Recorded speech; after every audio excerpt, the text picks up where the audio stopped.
Yo, Kirara! Salamat sa pag-click sa upload natin ngayon. Bago natin simulan, paki-like mo naman ang video. Na-like mo na? Maraming salamat. Simulan na natin.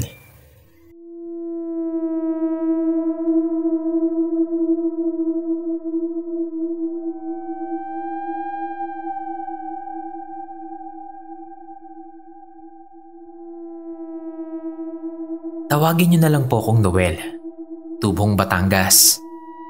Gusto ko lang ikwento itong karanasan ko noong doon pa kami nakatira sa medyo liblib na parte ng barangay namin. Mga late 80s ito nangyari.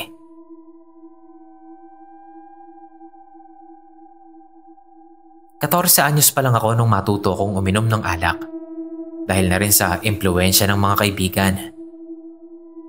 Nung una, patago pa at patakas yung mga pag-inom-inom ko. Pero nung maagang kinuha sa amin si tatay ng sakit niya, napadalas ang pag-inom ko. At hindi ko na yun itinatago kahit kay nanay. Hindi niya ako magawang masaway dahil nakakatulong na rin ako sa mga gastusin. Opo, huminto muna ako sa pag-aaral ko noon para magtrabaho. Pero ibang kwento na yon. Balik tayo sa kwento ko ngayon. Napadalas ang pag-inom-inom ko. Minsan dumadayo pa kami ng kaibigan kong si Noli sa mga birthdayhan at iba pang mga okasyon. Pero ang madalas naming tambayan ay sa bahay ni Kuya Nestor. Bale, kasamahan ko siya sa trabaho. Panggabi ang trabaho namin noon. At kahit na antok na kami at nagmamadaling umuwi pagkatapos ng trabaho, hindi din kami agad nakakatulog pagdating sa bahay. Kaya ang ginagawa naming madalas, umiinom kami. Pampaantok. Gin bulag yung tinitira namin nun. Gin pomelo o gin kalamansi. Madalas naming nakakasama sa inuman yung isang kapitbahay ni Kuya Nestor na si Jojo. Libang na libang kami palagi kapag nakakasama namin sa umpukan yon. Ang dami kasing kwento nung taong yun. Siya lagi ang bida, kaya kami, taga-tagay at taga-tawa na lang. Isa sa palagi niyang ibinibida sa amin noon yung pagiging aswang niya daw. At marami na daw siyang nabiktimang mga babae. Kami naman, tatawanan lang namin siya kasi gets na agad namin yon. Sabi niya, lumilipad-lipad daw siya sa gabi. Tapos nag-aabang ng mga mabibiktima. Minsan nga daw sumabit pa siya sa puno ng nyog kakasunod sa biktima niya. Nakatakas daw tuloy yung babae. Minsan pang araw, nagsapusa siya. Tapos pumunta siya sa ilalim ng bahay ng magandang babae. Tapos miyaw siya ng miyaw sa CR. Di niya napansin na yung tatay pala ang pumasok ng banyo at naihian siya sa muka. Tawa kami ng tawa sa hirit niya. Hanggang isang araw, Boss Kira, may napabalita sa kabilang barangay na may nahuli raw na aswang. Tinitiktikan daw yung isang buntis doon. Sumiksik daw sa ilalim ng bahay kaya na corner.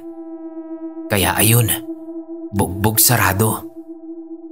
Iginapos daw nila iyon sa puno para pagsikat ng araw ay makilala kung sino iyon. Pero sa kasamaang palad daw, dahil daw sa napakadulas ng katawan nito na punong-puno ng maitim at napakabahong langis, ay nakatakas ito. Nagkataon din naman noon na ilang araw na hindi namin nakakasama sa inuman si Jojo. Boring tuloy yung kwentuhan namin. Wala yung bida man namin . Nagkakabiruan ba kami noon na baka si Jojo pala yung nahuli sa kabilang barangay. Saglit kaming natahimik sa biro na yon. Nagkatinginan kami. Hanggang sa mag-aya si Kuya Nestor na ano kaya kung bisitahin namin sa bahay niya si Jojo. At iyon na nga ang ginawa namin. Binitbit namin yung alak at pulutan at nagtungo kami sa bahay ni Jojo. Medyo may kalayuan din yung bahay nila mula kaila Kuya Nestor. Tapos napakasukal, ni hindi man lang hawanin ni Jojo yung damo sa mga daanan niya. Napakadamo. Tapos kapansin-pansin din yung hindi magandang amoy sa paligid. Lalo na nung makalapit na kami sa bahay. Pagdating namin, ay agad naming tinawag si Jojo. Doon ko nalaman na mag-isa lang pala siyang nakatira sa bahay niya. Ang tagal naming tumatawag sa kanya mula sa labas, pero walang sumasagot. Aalis na sana kami noon, nung biglang magbukas ng bahagya yung pinto. Paglingon namin, nakita naming nakasilip si Jojo. Tipong isang mata lang yung kita. Lalapit pa sana kami, pero pinigilan niya kami. May sakit daw siya at baka mahawa kami kung lalapit pa kami sa kanya. Magpapagaling daw muna siya tapos babawi siya sa amin. Pero itong si Kuya Nestor, isa pang maloko. Naisip niya daw na baka may inaaswang na namang babae si Jojo kaya nagtatago. Pakunwaring naglakad paalis si Kuya Nestor. Akala ko nga noon aalis na talaga kami. Pero biglang bumuelos si Kuya at itinulak paloob yung pinto ni Jojo. Hindi namin naihanda ang mga sarili namin sa makikita namin. Dahil imbis na babae, ay hubad na katawan ni Jojo ang lumantad sa amin. Pati na yung nakakasulasok na amoy. Nakita naming napakarami niyang sugat sa katawan na para bang nilatigo. Mabilis na tumayo si Kuya Nestor at natigilan kaming lahat habang nakatingin lang kay Jojo. Nagulat kami nung biglang nagalit si Jojo. Kita kong parang nag-iba yung itsura niya. Parang bumangis. Tapos yung mata niya, nanlaki ng sobrang laki. Ipinagtulakan niya kami paalis, sabay sara ng pinto ng bahay niya. May ilang segundo pa kaming natigilan nun, bago bumalik yung lakas namin at saka pa lang namin nakuhang tumakbo pa uwi kay Kuya Nestor. Di na rin ako nagtagal nun sa kanila. Dumiretso na akong pauwi sa amin. Dahil sa takot ko nung araw na yon, ay matagal din ako bago sumama ulit sa inuman nila Kuya Nestor. Nagkikita naman kami sa trabaho, kaya nakakapag-usap pa rin naman kami. Pareho pala kami ng hinala noon, na si Jojo nga yung nahuling aswang sa kabilang barangay. Yung mga latay sa katawan niya, malamang daw na gawa iyon ng buntot pagi. Kapag daw kasi nasugatan noon ng isang aswang, ay hindi iyon agad mapapagaling ng laway nila at maaari pa nila itong ikamatay. Totoo pala talaga ang mga kwento niya sa amin noon, na isa nga siyang tunay na aswang. Kaya pala, hindi siya nakikipulutan sa amin noon. Kahit pa ang sarap-sarap ng pulutan namin. Sipol lang daw ay okay na siya. Yun pala, iba ang gusto niya. Pasalamat na lang din kami noon na hindi niya kami ginawang pulutan. Hanggang dito na lang po. Sana mapasama itong kwento ko. Salamat po in advance.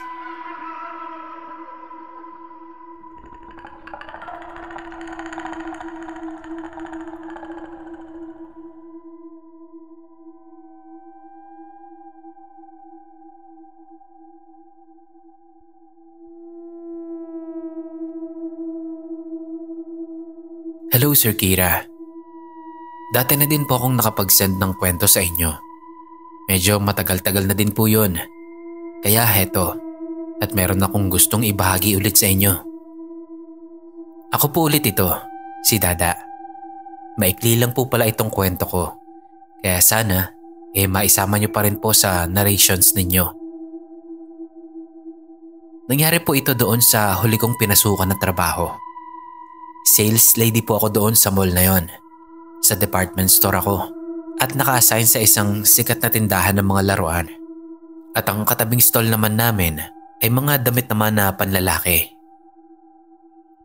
Meron kaming 3 shift, opening, mid at closing. Since medyo matagal na ako doon, ay nakakapili na ako ng shift na gusto ko. Madalas closing po talaga ang pinipili ko para sa tuwing gabi, hindi ko na inaabutan yung sobrang traffic sa kalsada. Pero minsan pinipili ko ding mag-opening kapag kailangan ko namang umuwi ng maaga. Pabor din naman sa mga kasama ko sa trabaho yung pagko-closing ko kasi nasa closing ang pinakamadaming ginagawa bago umuwi na ayaw ng mga katrabaho ko.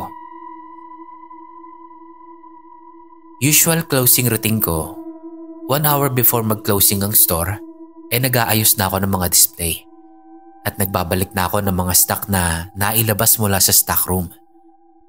Inililista ko na rin yung mga benta ko habang nakikipagkwentuhan sa katrabaho. Gabi-gabi din ako nagmamap at nagwawalis sa tapat ko kasi matagal kaming madaanan ng janitor sa gabi. Hindi nawawala yung mga kalat o mga natapon na inumin ng mga bata na nagtitingin ng mga display. Nung gabing yon, inayos at ginawa ko na talaga lahat ng kailangan kong gawin bago ko umuwi dahil opening ako kinabukasan. Malapit na kasing mag-birthday ang nanay ko noon, kaya nagsabi na ako agad sa manager ko na mag-opening ako nung week na yon para makauwi ng maaga. Naglinis ako, nagwalis, nagpunas at nagmap nung gabi na yon para pagdating kinabukasan para sa opening shift ko, chill na lang ako. Pero pagpasok ko kinabukasan, na-disappoint talaga ako. Ang daming yapak ng paa sa harap ng stall namin. Paa mismo, Sir Kira, hindi sapatos o tsinelas. At higit sa lahat, paa ng bata. Naiinis na kumuha agad ako ng map sa loob ng stock room namin. Dahil siguradong mapapagalitan ako ng supervisor ko kapag nakita niya yung yapak na yun sa harap namin. Hindi pa naman marunong tumanggap ng rason yung supervisor na yon. At lalong hindi yun naniniwala na naglinis ako nung gabi bago umuwi. Dumating yung isang katsikahan ko sa katabing stall lang. At nung makita niya yung yapak, masaya niya akong binati. "Uy, dinalaw tayo ni best friend?" Tanong niya pa na akala mo hindi niya nakikitang naglilinis ako ng yapak ni best friend. Sanay na kasi kami kay best friend, Sir Kira. Siya yung batang multo na palaging umiikot sa floor namin. Sa iba, magandang senyales na dinadaanan sila ni best friend kasi nabebentahan sila ng malaki-laki kapag nadaanan ni best friend yung stall nila. Sa amin, hindi masyado kasi hindi naman kami nawawala ng benta sa araw-araw. Nabepeste lang kami pero hindi naman pwedeng sabihan ng bad words si best friend. Gumaganti kasi siya. May isang beses na namura ng isang staff namin si best friend kasi halos buong stall namin merong yapak ni best friend. Sobrang dumi talaga. Tapos nakita yun ng supervisor at napagalitan kami. Minura niya si best friend ng mangilang beses. Kinabukasan nun, bukod sa yapak ni best friend, ikinalat niya pa ang halos kalahati ng display namin. Swerte na lang din siguro na walang nasira sa mga laruan. Nadumihan nga lang yung ibang stuffed toys, pero carry lang naman.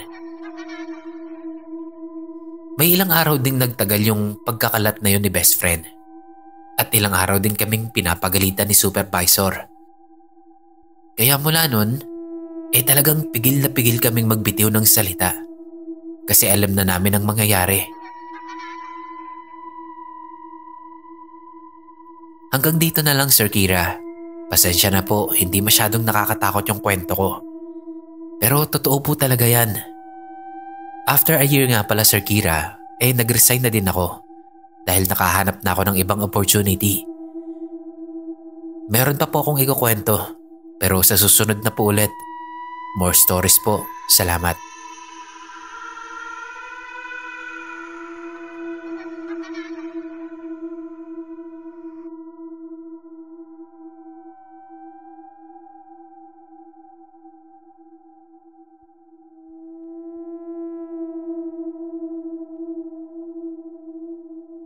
Hello, good morning Sir Kira. Ako po ulit ito si AJ. Gusto ko po sanang mag-share ulit ng aking kwento tungkol sa aking karanasan noong 2015. About po ito nung time na tambay pa ako at nagiinuman kami ng mga tropa ko. Ang inuman namin noon ay Biyernes ng madaling araw. Tungkol sa mga aswang ang usapan namin. Kanya-kanyang kwento kami sa karanasan namin kung paano malalaman kapag malayo o malapit na ang aswang. Ang haba ng usapan namin na yon hanggang sa matapos na namin ang inuman. Tapos nag-uwian na rin kami. Nakahiga na ako nito sa kwarto ko. Bagong lipat nga lang pala kami nito sa 3rd floor na bagong gawa lamang. Natutulog na ako nito nang biglang may mag-ingay na parang wangwang na matinis at napakasakit sa tenga na parang tinnitus o yung matinis na tunog na maririnig mo sa tenga mo kapag sobrang tahimik. Bumangon ako at tinawag ko si Mama. Pati aso namin tinawag ko din pero hindi ito tuminag. Nakaamoy rin ako noon ng balansa na nabubulok na isda.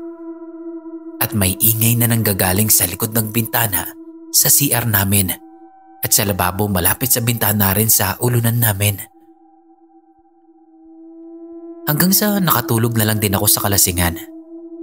Kinabukasan, sinabi ko yon kay Mama. Tinanong ko kung narinig din niya yon. At yung lamesa sa labas ng manukan namin ay nakatagilid na para bang sinampahan ng tao na may balak na pumasok sa loob ng bahay. Kaso masyadong masikip yung daraanan kung sakali. Matapos yung nangyari na yon, ay nagsaboy kami ng asin at bawang sa paligid ng manukan namin, pati na rin sa mga bintana. Hindi ko alam kung nasundan ba ako after ng inuman namin dahil nga about sa aswang ang kwentuhan namin noon.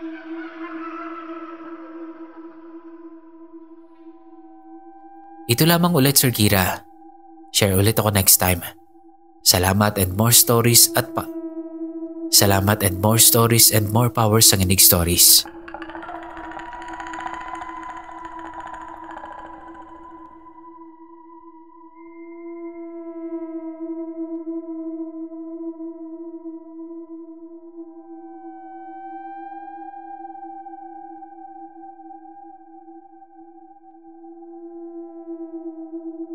Yo, Boss Kira. I'm here again para i-share ang aking hindi malilimutang kilabot story. Way back noong kabataan ko. Shoutout nga pala sa aking pinakamamahal na girlfriend, si York. Excited kami lagi sa new uploads mo at banding na rin namin ang pakikinig dito sa YouTube at Spotify. Magkasama man kami or kahit sa video call lang. Anyhow, ito po ang kwento ko.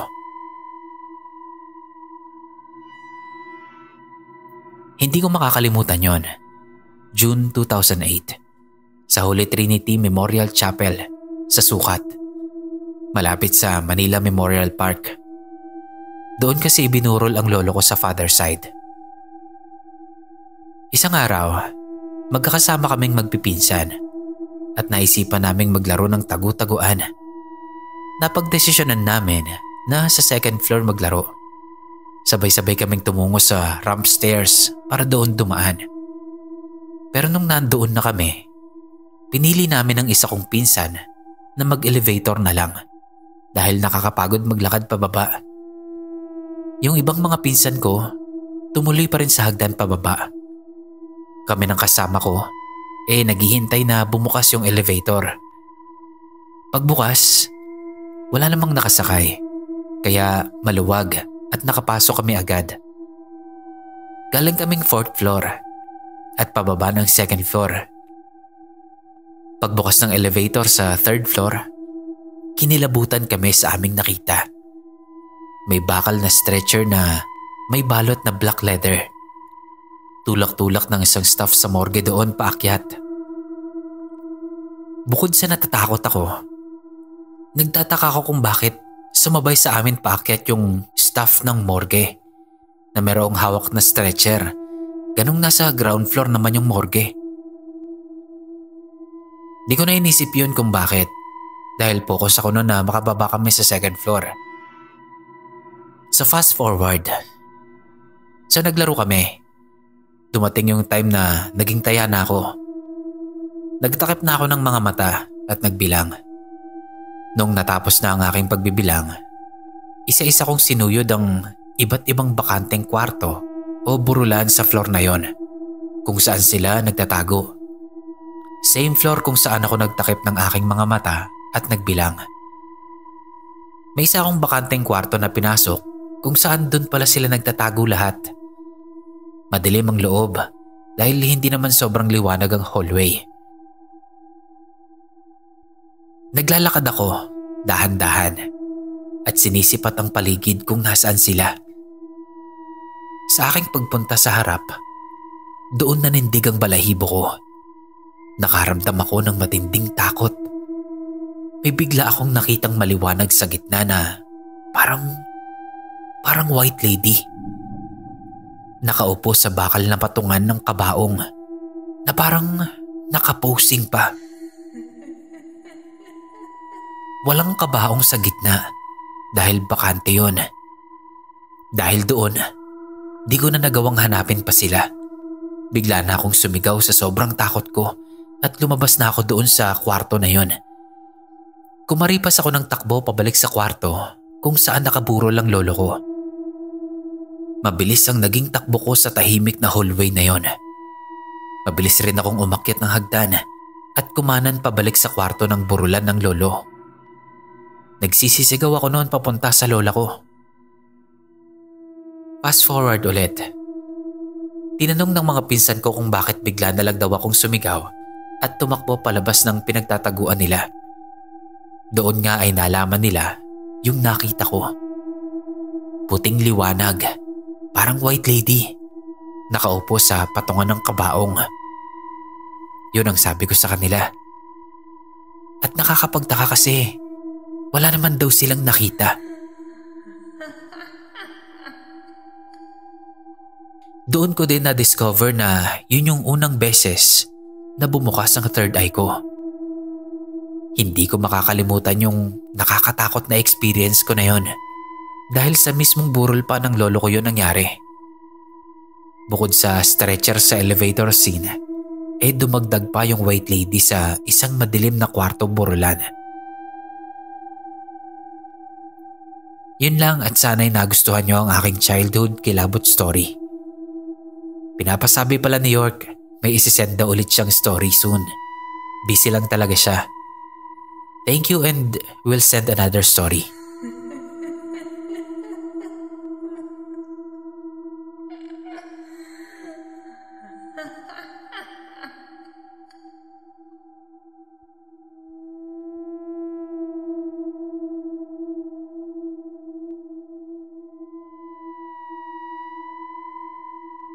Listener niyo po ako sa Spotify.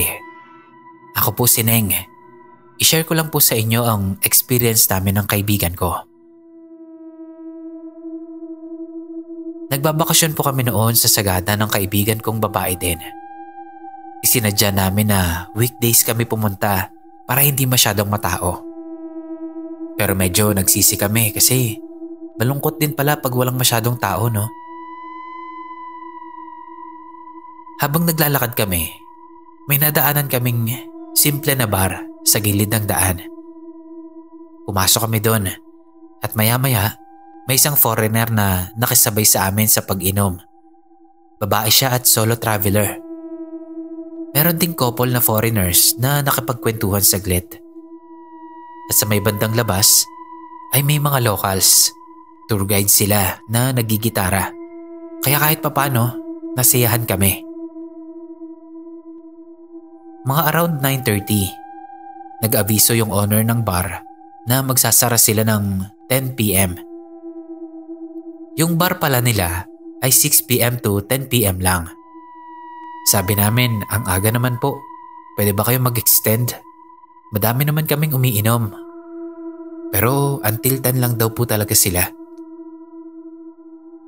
Inaya pa kaming uminom ng nakasabay naming solo traveler na foreigner. Inom daw kami somewhere. Narinig siya ng mga locals sa labas. Sabi nila, wala na daw open establishment na ganoong oras.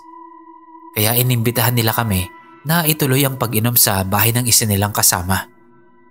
Isinabay nila kami noon sa van. Noong nasa bahay na kami ng isa nilang kasama, masaya po kaming nagkakantahan ng reggae songs habang nagigitara at nagiinom. Feel na feel ang Sagada vibe at may bonfire pa. Chill lang talaga kahit hindi namin alam ang pangalan ng isa't isa. Around 2:30 a.m. Medyo inaantok na kami ng kaibigan ko. Nagpaalam kami na mauna na. Nagpaturo na kami ng directions papunta sa town proper. Nagsimula na kami maglakad. Sobrang lamig at foggy din ang nilalakaran namin at madaming punong kahoy sa paligid. Nagtatawanan pa kami kasi sobrang lamig kahit na naka-jacket na kami ng makapal. Madilim din ang paligid. Walang street lights dahil nasa bundok kami. Maya-maya, merong isang motor na maingay ang nakasalubong namin. Mababa lang yung motor at may mga nakasakay na 3 bata. Estimate namin nasa mga 8 to 10 years old lang sila. Pati na yung driver. Tapos mukha silang Hapon. Singkit kasi yung mata Maputi at bilugan yung muka. At nakasando rin siya ng puti. Gumilid kami ng kaibigan ko para hindi kami mahagip ng motor. Sabay lingon. Sabi pa ng kaibigan ko, "Uy mga bata, ba't nasa labas pa kayo? Anong oras na? Nahayaan lang kayo ng magulang niyo sa labas?" Tapos nagtawanan kaming dalawa. Hindi rin namin nakita yung mukha ng dalawang angkas niya dahil nga foggy yung paligid. Pero alam namin na may angkas siya dahil may anino sa likod niya. Mabilis lang silang dumaan at medyo nagtaka rin kami dahil walang masyadong bahay sa may bandang pinuntahan namin. Yung last na bahay yung pinanggalingan pa namin. Noong nakarating na kami sa lodge, napaisip kami ng kaibigan ko na bakit nakasando yung bata sobrang lamig. Nag-check pa kami ng weather sa weather app. 12 degrees noon. Multo kaya yung nakita namin? Doon lang namin napagtanto na baka nga multo yung nakasalubong naming 3 bata.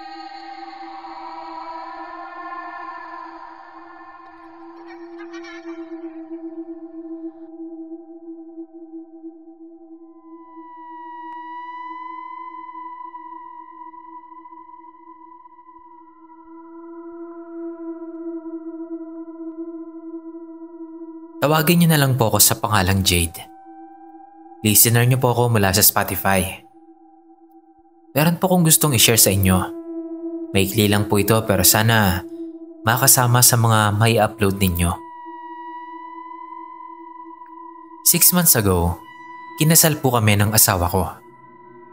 Tumira muna kami sa bahay ng parents ng asawa ko dahil mas malaki ang space nila kaysa sa bahay ng parents ko. Bale, pansamantala lang naman po hanggat hindi pa ready yung bahay na kinuha namin sa Pag-ibig. Ongoing po ang renovations nung ikasal kami. Akala kasi namin matatapos na yon bago pa ang kasal. Hindi pala. Anyway, wala naman pong naging problema kundi yung mga paminsan-minsang kakaibang nangyayari sa bahay. Hindi kalakihan ang bahay nila. Pero malaki ang bakuran nila at yun talaga ang pinaka-paborito ko sa part ng bahay. Mahilig kasi kaming magtanim-tanim ng in-laws ko. Madaming mapipitas na gulay sa bakuran nila kaya ang laki din talaga ng natitipid nila sa pang-araw-araw na pagkain dahil sa mga tanim nila. Eto na nga Sir Kira. Bale nung nag-decide kami na doon na muna kami tumira, yun din talaga ang unang beses na makakatulog ako sa bahay nila. Doon kami agad umuwi after ng honeymoon. Medyo sanay naman na ako doon, kaya hindi naman na ako masyadong nahihiya. Kasi nung hindi pa naman kami kasal, madalas na rin kami sa bahay nila. First night ko, hindi ako nakatulog. Namamahay talaga ako kahit saan pa yan. Nakahiga lang ako pero gising na gising ang diwa ko. Kahit anong subok ko talaga, wala. Kaya ang ginawa ko, bumangon ako at naupo sa sofa. Nasa loob lang din yon ng kwarto. Doon ako nanood ng YouTube sa cellphone ko. Nakabukas din noon ang pinto ng kwarto namin kasi malamig ang hangin na nanggagaling sa sala nila. Malaki kasi yung bintana doon na iniiwan nilang nakabukas para nga makapasok ang hangin.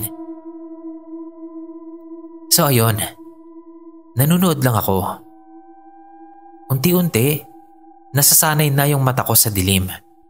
Kaya kahit paano, ay nakikita ko na ng medyo malinaw yung mga bagay-bagay sa gilid ng mata ko. 20 minutes na siguro ang lumilipas noon nung may dumaan sa harap ng pinto namin. Tumingin ako doon para tignan kung sino yon. Pero hindi na siya inabot ng mata ko. Hindi nagtagal, nagbukas ang ilaw sa gawing kusina. Naisipan ko noon na magbanyo. Kaya pinos ko na muna yung pinapanood ko. Tapos tumayo ako. Diretso ako sa kusina at sa banyo. Kasi bigla ko din na feel na naiihi na ako. Pagpasok ko, napaisip ako agad. Para kasing wala akong nakitang tao sa kusina. Kaya binilisan ko. Paglabas ko, andoon pala yung ate ng asawa ko. Bumati ako pero tinignan niya lang ako.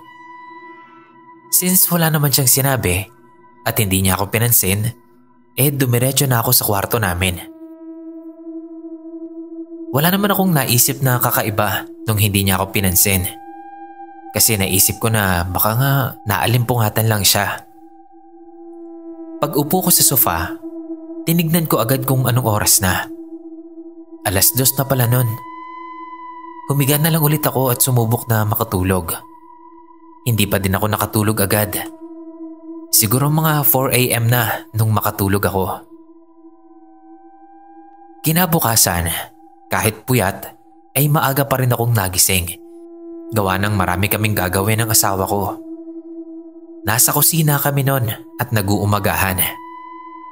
Ako, asawa ko, at in-laws ko lang. Bilang naalala ko si ate, nagtanong ako kung hindi ba sasabay sa amin na kumain si ate. Rules kasi nila yon sa bahay nila na kapag nandoon ka, dapat sabay-sabay ang lahat na kumain. Sagot ni mama, wala raw si ate. After lang daw ng kasal namin, dumiretso ito ng Boracay at next week pa raw ang uwi. So sumagot ako at sinabi ko na nandyan na dahil nakita ko nung madaling araw. Kaya pala kako hindi ako pinansin kasi pagod. Baka kako kakauwi lang.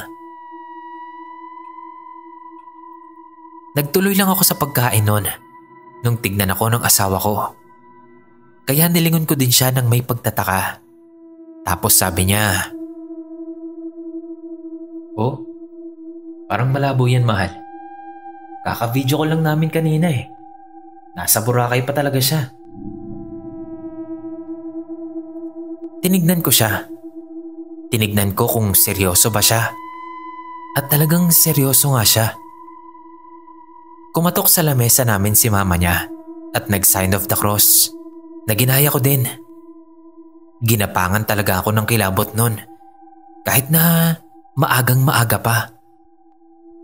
Pagkatapos namin kumain, dumiretso agad ako sa kwarto para makapagdasal ng mas mataimtim. Sabi kasi ng parents ko noon na hindi magandang sign yun na makita mo ang isang tao sa isang lugar kahit na nasa ibang lugar talaga siya. Hindi ko na maalala yung dahilan na sinabi ng mama ko. Pero nagdasal na lang din ako para sa aming dalawa ni ate.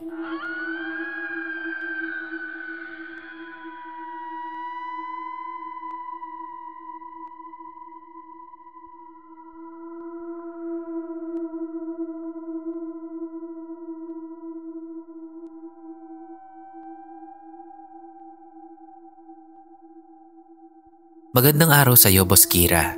At sa lahat ng mga nakikinig, tawagin niyo na lang po ako sa pangalang Andoy. Nasa Espanya po ako ngayon nagtatrabaho. At shoutout na rin po pala sa lahat ng mga OFW na nagtatrabaho sa mang sulok ng mundo ngayon. Naway mag-ingat kayong lahat. Iibahin ko na lang din po ang mga pangalan ng mga kasama sa kwento ko. Pakiayos na lang din po ng sulat ko. Salamat. Sisimulan ko na po.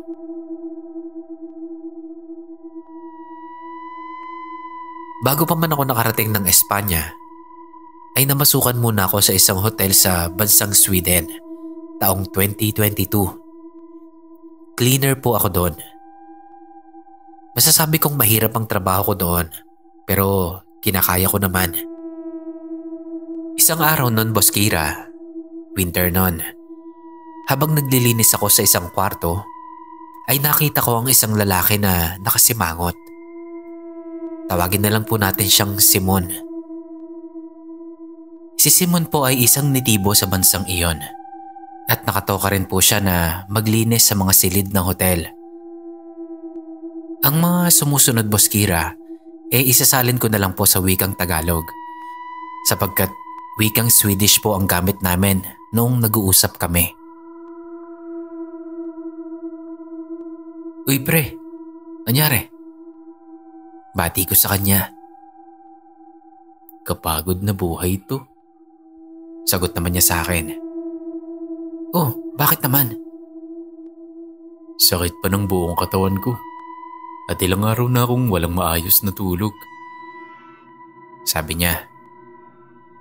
Gusto mo tulungan kita? Ayos lang ba sa'yo? Palitan pa namin.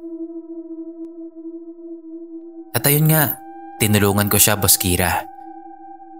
Habang nagtatrabaho kami, ay naitanong niya sa akin ang tungkol sa pinagmulan ko at ang tungkol sa bansa natin. Masaya ko namang ibinahagi at ibinida sa kanya ang mga magagandang tanawin sa bansa natin. Tuwang-tuwa noon si Simon sapagkat ayon sa kanya, sa wakas daw ay may nakakausap na siya. Nga pala, Boss Kira, kaya ko naman nalaman na Simon ang pangalan niya ay dahil may name tag kasing nakasabit doon sa dibdib niya. Ganun po kasi talaga ang mga nagtatrabaho doon sa hotel na yon. Mandatory na may nakasabit na pangalan sa bandang dibdib mo. Pagkatapos naming maglinis, ay sabay na kaming nagtungo doon sa kung saan inililigpit ang mga gamit panglinis. Nadaanan ko pa noon yung head namin. Natawagin na lang din natin sa pangalang Mr. Leonard. Binati ko naman ito. Tapos tumuloy na kami sa pag-uusap ni Simon tungkol sa mga bagay-bagay.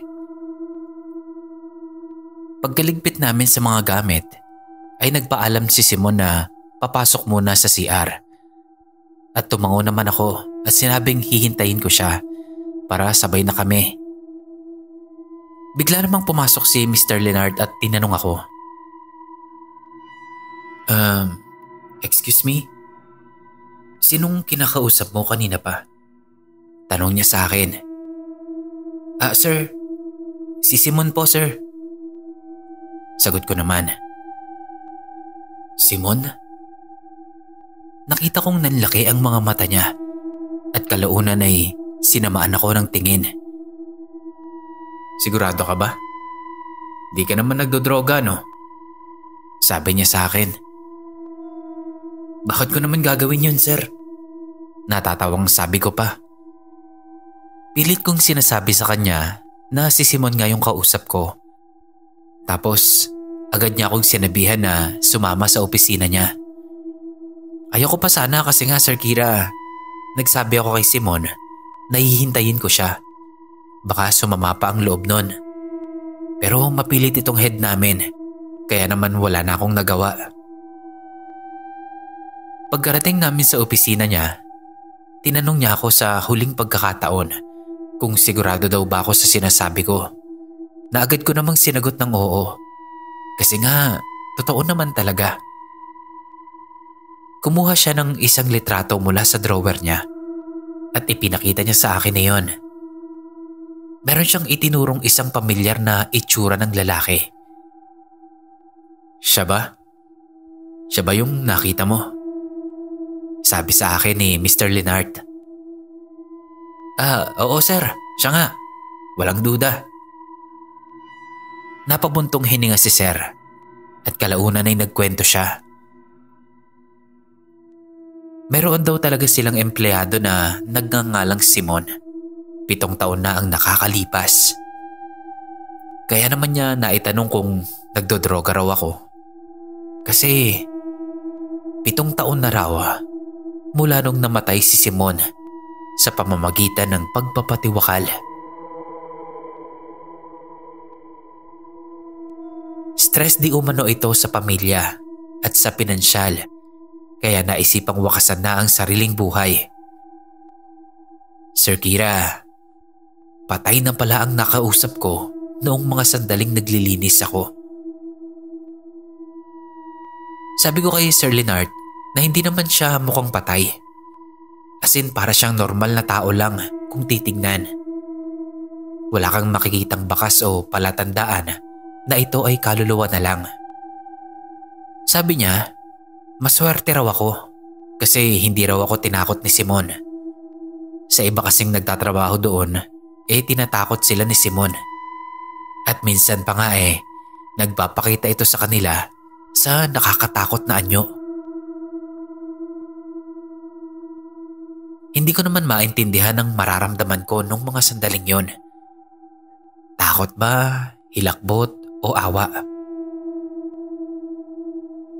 Matapos nun, ay paulit-ulit ko pang nakikita si Simon sa hallway, sa utility room, at minsan doon sa may tapunan ng basura habang nakatingin lamang ito sa malayo. Minsan lilingon siya sa akin, tapos kakaway. Panalangin ko na lamang, Sir Kira, sana matagpuan niya na ang kapayapaan niya nang sa gayon makatawid na ang kaluluwa niya sa kabilang buhay.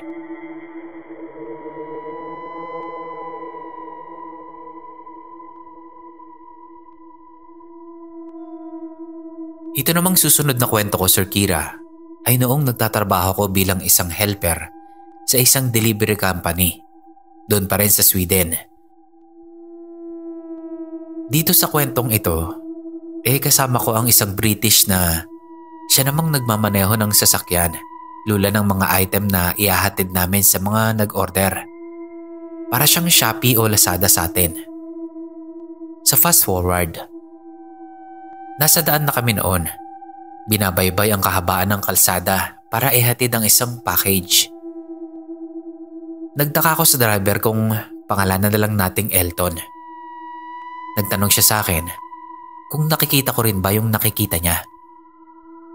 Nung una, wala talaga akong makita. Kaya tinanong ko sa kanya kung ano ba yon. Sabi niya, Boss Kira, isang matanda raw. Nakasombrero ng itim, pati damit raw na itim. Tapos may tungkod din daw ito na kulay itim. Nakatingin lang daw ito sa kanya nung una. Pero noong nasa malapit na raw, ay ngumiti raw ito nang nakapanghihilakbot. Ayon yun sa kanya. Sabi ko, pabayaan niya na lang kako. Kasi baka random lang yon o sadyang masayahin lang si Tatang. Tumahimik naman siya. Kumalma ang paligid nun, Sir Kira. At ako naman, tuloy lang sa pagsiselfone. Ilang sandali, biglang sumigaw si Elton. Sa gulat ko nabitawan ko ang cellphone ko. Tinanong ko naman siya kung anong nangyari, anong problema. Sinabi niya sa akin sa nanginginig na boses, "He's here. Behind us." Pagtingin ko nga sa center mirror, ay doon ko nakita ang sinasabi niyang matanda. Mula sombrero at kasuotan nito ay kulay itim. Matalim itong nakatitig sa amin. Pagkatapos ay tumawa ito ng nakakatakot. As in, nakakatakot, Boss Kira. Umaalingaw-ngaw talaga yung tawa nito sa loob ng truck namin. Nawalan ng kontrol si Elton. Kaya naman nabangga kami sa isang malaking kahoy. Tumawag ako sa company namin at sinabi kong nabangga yung minamanehong truck at kailangan namin ng medical attention. Pagkatapos noon ay pinuntahan ko si Elton doon sa driver's seat at tinila siya palabas. Sige pa rin siya sa pagsasabi na nandyan pa rin daw yung matanda. Hindi na ako lumingon sa truck at baka makita ko na naman ito. Ilang minuto lang ay dumating na ang ambulansya at isinakay kaming dalawa. May sugat ako noon, Sir Kira, sa may noo at sa may balikat, habang si Elton naman ay sa may dibdib at sa noo rin. Nung nandoon na kami sa ospital, tinanong ako ng nanay ni Elton kung anong nangyari. Sinabi ko naman lahat, pati na yung tungkol doon sa matanda. Fast forward ulit, Boss Kira. Nakabalik naman agad ako sa trabaho. Pero si Elton, no show siya. Siguro nagpapagaling pa rin. Kinagabihan nun, nagpa siya akong tawagan si Elton sa WhatsApp. Sinagot niya yung tawag ko, pero hindi boses ni Elton ang nasa kabilang linya, kundi boses iyon ng nanay niya. At doon ay ikinuwento ng nanay niya ang nangyari kay Elton. Pero bago yon, tinanong ko kung kumusta ang kalagayan niya. At ang sabi naman ng nanay niya, parang nababaliw na raw ito. Sabi ng nanay niya, mula daw nang ma-discharge sa ospital si Elton, ay kakaiba na ang mga ikinikilos nito. Nariyan na yung sisigaw siya bigla, tapos sasabihin na, "Don't come closer. Please leave me alone." Kinabahan naman ako kasi pakiramdam ko, hindi siya nilubayan ng matanda na nakita namin sa loob ng truck. Pero natatakot man, nagtataka pa rin ako. Bakit siya lang? Di ba dapat ako rin? Kasi nakita ko rin siya eh. 2 araw pa ang lumipas. Umaga yon. Sinalubong ako ng isang staff ng company at sinabi na pumanaw na raw si Elton. Hindi ako makapaniwala, Sir Kira. Kaya naman kinahaponan noon ay nagtungo ako sa bahay nila. Nadatnan ko doon ang nanay niya, pati na yung kapatid niyang babae sa bahay nila na umiiyak.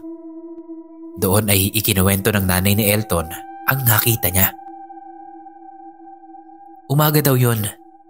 Kinakatok nila ang kwarto ni Elton para sana ayain na nila itong kumain. Mukhang tulog raw ito kaya hinayaan na muna nila. Lumipas daw ang ilang oras, hindi pa rin ito lumalabas ng kwarto. Pupuntahan na nga ng nanay niya ang kwarto niya, pero nagtataka siya kasi nakabukas na ito. Pinasok naman daw ng nanay niya yung kwarto, pero isang nakakagimbal at nakakalungkot na senaryo ang nakita niya. Nadatnan daw niya si Elton na dilat ang mga mata at nakanganga pa. At wala na itong buhay.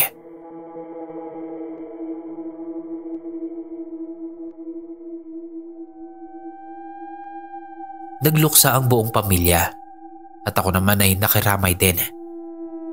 Malamang sa malamang, hindi talaga siya tinigilan ng matanda at ito mismo ang dahilan ng kamatayan ni Elton. Hindi ko alam, Sir Kira, kung bakit si Elton lang ang pinag-initan noong matanda. Samantalang wala naman kaming ginawa doon sa matandang yon, maliban sa dinaanan lang namin siya. Ang duda ko, may sedemonyo iyong matandang yon. Sa tawa niya palang na nakakatakot, talagang pang-demonyo na. Naawa lang ako kay Elton. Pero sana, mapayapa na siya sa kabilang buhay. Salamat sa mga nakikinig sa aking kwento. At sana nagustuhan ninyo. Ikukwento ko dito sa susunod ang karanasan ko naman dito sa Espanya. Hanggang sa muli Sir Kira at salamat.